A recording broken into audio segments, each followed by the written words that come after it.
নমস্কার, আপনাদের সবাইকে ট্রাইব টিভি বাংলায় স্বাগত। আজকে আমার পাশে যিনি বসে আছেন তার পাশে বসতে পেরে খানিকটা আমাদের ধন্য মনে হয় নিজেকে। তার গান শুনে আমাদের সবার বেড়ে ওঠা, আর পুজো এসে গেলেই মানে তার গান প্রতিটা জায়গায় বাজবে। আমাদের প্রত্যেকটাই ছোটবেলাটা তার প্রত্যেকটা গান শুনে শুনে নেচে গেয়েই হোক বেড়ে ওঠা। তিনি আমাদের সবার গায়িকা অন্তরা চৌধুরী। অন্তরাদি, কেমন আছো? একটু শুনে। খুব ভালো আছি, তোমাদের সাথে আবার দেখা হচ্ছে, খুব ভালো লাগছে এবং বাবার কাজ নিয়ে খুব ভালো আছি। বাবার কাজকে এগিয়ে নিয়ে যাচ্ছি, লাস্ট 3 বছর ধরে বাবার অনুষ্ঠান করছি, বাবার গান শেখাচ্ছি। আমার মিউজিক স্কুল আছে সুরধ্বনি, বাচ্চাদের শেখাই অনলাইনে।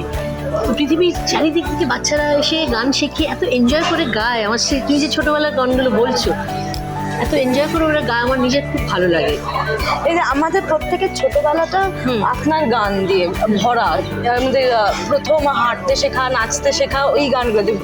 কখনো এক যে ছিল মাছি, কখনো বুলবুল পাখি ময়না চেয়ে, এইসব গানগুলো দিয়ে পুরো ছোটবেলাটা বেড়ে ওঠা। দিদি, আপনার নিজের ছোটবেলার 7 বছর বয়সে প্রথম 7 বছর প্রথম রেকর্ড, ইনফ্যাক্ট 7 নয় 6। কেন, মা যখন বিশ্বপিতা তুমি গিয়েছিল সিস্টার ছবিতে, ওটা 1976-এ হয়েছিল। আচ্ছা, তখন আমি কোরাসে ছিলাম। হ্যাঁ, বিশ্বপিতার ওই কোরাসে আমি তখন ছোট্ট। বাবা বললো ওকে একটু সামনে দিয়ে দাও, আর অন্য বাচ্চারা একটু একটু বেসুরা গাইছিল, আমি ছোটবেলা থেকে না সুরে গাইতাম।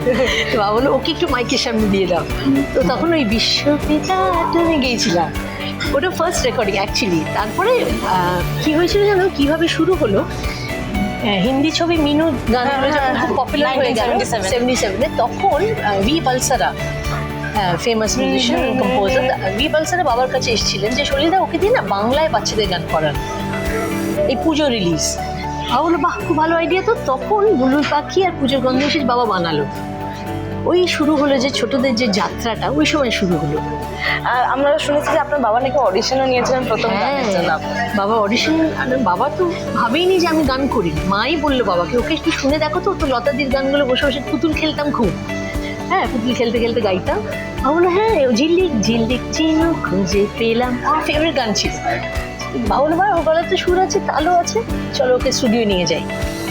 আর তখনকার দিনে কি হতো, লতাদিরাই ছোটদের গলায় গাইতো। হ্যাঁ হ্যাঁ, তখন ওরকমভাবে বাচ্চারা হয়তো রানু মুখার্জি, রানুদি হয়তো একটা দুটো গিয়েছিলেন, কিন্তু ওই তখন বাবা স্টুডিওতে গিয়ে আমার ইন্টারভিউ মানে অডিশন নিল বম্বেতে মেহবুব স্টুডিওতে। তো তখন তারপরে আমাকে সোলো গান দেওয়া হলো, ওই যেটা ও কালি রে একটা ছাগলের গলা, কালি বলে নাম ছিল ছাগলটা।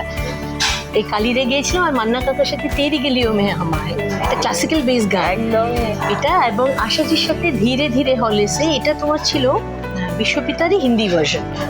এই 3টে গিয়েছিলাম। তো তারপরে গানগুলো খুব পপুলার হয়ে গেছিলো। ইনফ্যাক্ট তখনকার দিনে জানো তো, রেডিওতে বলতো মান্না দে অ্যান্ড বেবি অন্তরা, অ্যানাউন্সমেন্টে বলতো বেবি অন্তরা। তো তারপরে বাংলা গানগুলো আবার শুরু। তো এই যে জার্নিটা, আমার ছোটদের যে জার্নিটা, জার্নি দিদি, হ্যাঁ লং জার্নি, বাট এত মিউজিক্যাল একটা জার্নি যে এখন আমার মনে হয় আমি যে বয়সে এসেছি এখন মিড 50s-এ, আই ফিল এখন it's time to share my knowledge. একদমই। শুধু পারফরমেন্স নয়, পারফর্ম তো করছি, ছোট থেকেই পারফর্ম করছি। এখন আমি যা শিখেছি বাবা মার কাছ থেকে, এটাকে আমি শেয়ার করতে চাই। এই জন্যে তোমরা বলছো কেন পাচ্ছি না নতুন গান। আসলে এবার না আমি টিচিংয়ে চলে গেছি। আমি গান ভূমিকা, অন্য ভূমিকা। আমি ছোট থেকে না টিচার হতে চাইছিলাম, মানে চেয়েছিলাম। আমি টিচার হতে খুব, আমার ইচ্ছে ছিল টিচার হওয়া, কিন্তু হতে পারিনি গানের জন্য। বাট এখন বাচ্চাদের যখন শেখাচ্ছি, শুধু বাচ্চাদের না, এবার বড়দেরও শেখাচ্ছি, আমার খুব ভালো লাগছে শেখাতে। দিদি, যেটা এখনকার দিনে বাচ্চাদের নিয়ে কেন আর গান হয় না, আমরা তো পুরোনো গানগুলোই শুনি, আপনার বানানো গান, স্যারের কম্পোজ করা গান, ওইগুলোই শুনি, তারপরে হয় না, হয়নি কেন? বিকজ এখনকার যারা কম্পোজার বাচ্চাদের নিয়ে ভাবছে না, বা কেন ভাবছে না আমি জানি না। বিকজ বাচ্চাদের নিয়ে একটা কিন্তু খুব বড় ডিমান্ড আছে। আসলে কি বলতো, গানগুলো হচ্ছে কিন্তু মনে ছুটছে না। গান হচ্ছে না তাও নয়, কিন্তু মনটাকে টাচ করছে না। কেন? বিকজ গান কম্পোজ করা ইজ এ ডিফিকাল্ট থিং, অত ইজি না গান বানানো। আমার বাবারা যেরকম বানিয়েছে ওইটা তো আর হবে না, ওদের ছেড়ে দাও। কিন্তু ভালো গান বাচ্চাদের জন্য বানানো, ওরমভাবে ভাবতে হবে। ওরম কম্পোজার চাই, ওরম লিরিসিস্ট চাই, তোমরা কেন এখনো ও সোনা ব্যাং ও কোলা ব্যাং গাইছো বা শুনছো, এক যে ছিল মাছি, বা মাছি, ওটা আমার ফেভারিট গান ছিল। এক লাইন কেবল হ্যাঁ, এক যে ছিল মাছি, তার নামটি ছিল পাঁচি, উড়তে উড়তে পাঁচি গিয়ে পড়লো সাচি, তারাম পাম পারাম পারাম পাম। আর জানো তো এটা একটু মজা, আমি যেখানেই ফাংশনে যেতাম প্রত্যেক একটা মাছি চলে আসতো। দেখেছি কিন্তু একটা সময় অন্তরা চৌধুরীর নামে ক্যাসেট, তখন হ্যাঁ, ক্যাসেট রেকর্ডার cassette, হ্যাঁ, ক্যাসেট ছিল, ওই ক্যাসেট ভেঙে বিক্রি হতো। হ্যাঁ। এখন সে ক্যাসেটের চল শেষ, হ্যাঁ। এবং আমরা স্পটিফাই বলুন বা জিও সাবান এইসবের মধ্যে সীমাবদ্ধ, হ্যাঁ। সেসব জায়গায় অন্তরা চৌধুরীকে পাওয়া যায় না। অন্তর্জাকে পাবে, কিন্তু সে ছোটদের গানে পাবে। হ্যাঁ, হ্যাঁ। কারণ আমি যে বড় হয়ে যে গানগুলো করেছি ওগুলো ঠিক মার্কেটিং হয়নি, আনফর্চুনেটলি। এটা যে করিনি তা নয়, ঠিক মতন আমি যখন বড় হচ্ছে কি হচ্ছে জানো তো, তখন রিমেকের একটা যুগ এসে গেছিল। হ্যাঁ, হ্যাঁ, আমি টকিং অ্যাবাউট দ্য 90s। হ্যাঁ, হ্যাঁ, একদম। আমি তখন অনেক রিমেক করেছিলাম, মার গানগুলো, লতাদির গানগুলো, আজ নয় গুনগুন, এগুলো সব আবার গেয়েছিলাম নতুন করে। তারপর নতুন কিছু কাজও করেছি, যেমন শান্তনু মৈত্র সুরে, তোমার অন্তহীন ছবিতে অন্তহীন ছবি। মুঠোর রুমাল, শঙ্খ ছিল গৌতম দার মনের মানুষ, এগুলোতে গেয়েছি। তারপর শান্তনু মৈত্রর মন কে মঞ্জিরে অ্যালবামে আমি শুভা মুদ্গলের সাথে গেয়েছি। করিনি তা নয়, বাট আরও গানের অপরচুনিটি আমার সেভাবে আসেনি, আনফর্চুনেটলি। হ্যাঁ, এটা কোথাও গিয়ে মন খারাপ হয়? মন খারাপ হয় না, কেন দেখো লাইফটা না এনজয় করার জিনিস। যা পেয়েছি, এত পেয়েছি, মন খারাপের কোনো জায়গা নেই। আমি বাবার গানে ভেসে যাচ্ছি, আমার আর কিছু দরকার নেই। আমি যখন চেষ্টা কর, আমার বাবা যখন মারা যায় 95-এ, 30 বছর হয়ে গেল বাবা চলে গেছে, আমি অনেক চেষ্টা করেছি নতুন গান, ভালো গান, ঠিক অপরচুনিটিটা পাইনি। দ্যাটস ওকে, যেটুকুনি পেয়েছি আমি কিন্তু আই গেভ মাই বেস্ট। এখন আমি দেখছি আর ওটার পেছনে দৌড়ে কোনো লাভ নেই। যেটা আমি আছে, আমার যে ট্রেজার্সগুলো আছে, হ্যাঁ, এইটাকে নিয়ে আমি ডেভেলপ করতে চাই। ইনফ্যাক্ট আমি এখন আরও নতুন কিছু নিজে সুর করছি, নিজের নতুন গান তোমরা পাবে একদম। আমি কম্পোজ করা আবার শুরু করেছি, আমি অনেকদিন আগে করেছিলাম সূর্যের খোঁজে বলে একটি অ্যালবাম, আবার শুরু করেছি, তোমরা আমার নতুন গানও পাবে। এবং গান শেখানো, বাবার বই বার করা, বাবার মিউজিয়াম করা, অনেক পরিকল্পনা আছে আমার, আশা করি পারবো।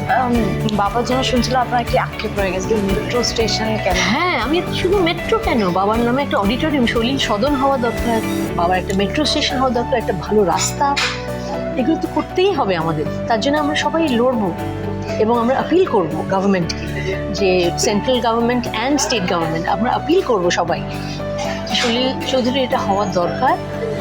কারণ মানুষের মনে কিন্তু সলিল সঙ্গীত আছে, একদমই আছে। আগের বছর আমরা শুনেছি। হ্যাঁ, আমরা যখন পথে নামছি তখন পথে এবার নামো সাথে, পথে হবে পথে না, গাইছি না, এছাড়া উপায় নেই তো। মানুষের গান বাবা যেভাবে বানিয়ে গেছে আর হবে না, তাই জন্য এটা আমাদের করতে হবে। যদিও আমার বাবা বলতো, জানিস তো, আমার জন্য কখনো স্ট্যাচু বানাস না, আমার টাকের উপর একটা এসে কাক বসে পটি করে দেবে। আমার বাবা খুব মজার মানুষ ছিল। স্ট্যাচু আমি কথা বলেছি, স্ট্যাচু একটা করারও পরিকল্পনা আছে, কিন্তু স্ট্যাচুটা করতে হবে ভালো করে, মুখটা যাতে মানে ঠিক বাবার মতনই দেখতে লাগে আর কি। তো এইগুলো আমার ইচ্ছে আছে। আমি তোমরা সবাই থাকো, আপনারা সবাই সঙ্গে থাকবেন, তাহলে আমরা সলিল চৌধুরীর কাজগুলো আমরা বই নিয়ে যেতে পারবো। এক্স্যাক্টলি, আর রাখতেই হবে, নাহলে কি হবে, বিরাট লস এগুলো যদি হারিয়ে যায়। কারণ আমি যাওয়ার পরে আর কেউ নেই, কারণ আমার মা তো চলে গেছেন, আমি যাওয়ার পরে আমার কেউ নেই যে বাবার কাজগুলোকে এরকম করে বাঁচিয়ে রাখবে। তাই জন্য আমার শুধু পারফর্ম করার থেকে আমার মনে হচ্ছে গানগুলো প্রিজার্ভ করা, গানগুলো শেখানো আরও বেশি আমার দায়িত্ব, তো সেটাই আমি চেষ্টা করছি। যদি বর্তমান সময় একটা খুব চলছে রিয়েলিটি শো, আপনাদের কখনো রিয়েলিটি শো বিচারক আসনে বা কোথাও দেখা যায়নি কেন?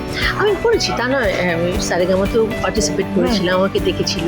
তারপরে তোমার দূরদর্শনে যে প্রোগ্রামগুলো হয় ওটাও করেছি, কিন্তু ইদানিং না, আমি নিজেই একটু সরে গেছি। বিকজ আমার রিয়ালিটি টিভিগুলো না, রিয়ালিটি শোগুলো মানে বাচ্চাদের একটু বেশি প্রেশার আসে, প্লাস বাচ্চারা ওখানে বড়দের গান করে। আমার মনে হয় বাচ্চারা বাচ্চাদের গান করে, বাচ্চারা বাচ্চা থাকুক, ওরা তো বড় হবেই একটা সময়, ছোটবেলাটা হারিয়ে যাচ্ছে। হ্যাঁ, এখন থেকেই পাকা হয়ে যাচ্ছে। হ্যাঁ, তো ওইটা আমার ওটা মনে হয়। প্লাস আমার মনে হয় বাচ্চাদের উপর এত প্রেশার, ওরা কষ্ট পায়, সে ভোরবেলা থেকে ওদের বসিয়ে রাখে, রাত্রিরে শুটিং হয়। আমি দেখেছি তো, মানে কষ্ট হয় বাচ্চাগুলো, আমার স্যাড লাগে। আমি আমি নিজেই একটু সরে গেছি। হ্যাঁ, আমি চাই বাচ্চারা চাইল্ডহুডটা ওরা এনজয় করুক। আমি যেরকম এনজয় করেছি, ছোটোবেলায় আমি ছোটোই ছিলাম, তখন আমাদের সপ্তাহে একদিন করে টিভি অ্যালাউড ছিল, ওই চিত্রাহার হতো। এখন তো বাচ্চারা সারাক্ষণই মোবাইলে বসে আছে, কিন্তু এই জন্যেই তোমরা হয়তো দেখতে পাও। আপনার পুজোর সময় নতুন গান, পুজোর আগে আগে এই পুজোর গান নিয়ে একটু উন্মাদনা থাকে, কিন্তু এটা একটা অন্য ঘরানার গান যেটা আমরা পেয়েছি আপনার থেকে।